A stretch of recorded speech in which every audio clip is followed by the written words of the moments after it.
เ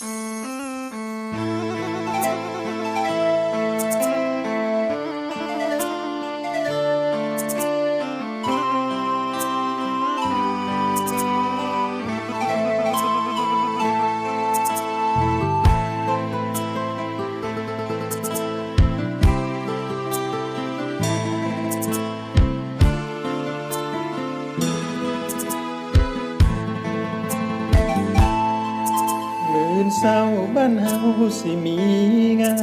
งานสุขวัญกินดองแฟนลาคนเจ้าแพงปานตา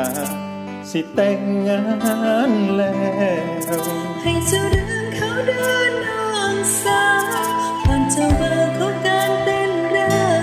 ฟังลูกสองแซวแซวได้โทรมาบอกเฮามันถูกบอกแล้วจะยังมีหัวใจทุ่มเทให้เขาเท่าใดก็เป็นผลน้องบ่ดีมองได้เขา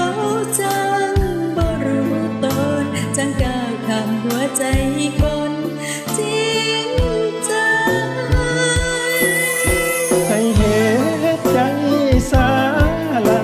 คมตานอนให้หลับอย่าคิดฮอดภาพเขาจับภาพวันให้เหตุใจสาเจ้าปล่อยเขาไปสวรรค์ให้เขาได้เพียได้ฝันกันสาคงเป็นเรื่องกรรมเก่าที่เจ้าได้เห็นมานอกจากบ่ได้เพียงตากายเขาเมื่อเศร้าตอนเขานั้นป้อนข้าวฝากไปเสียงของเจ้าเบาซอยบอกเขาเบาไปถอนคำสาบาน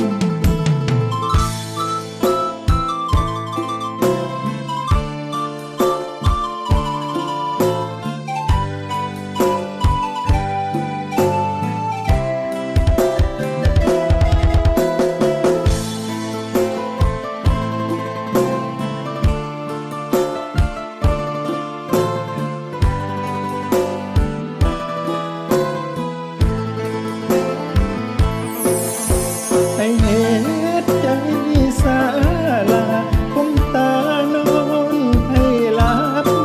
อย่าคิดฮอดภาพเขาจับภาควันให้เหตุใจสาเจ้าปล่อยเขาไปสวรรค์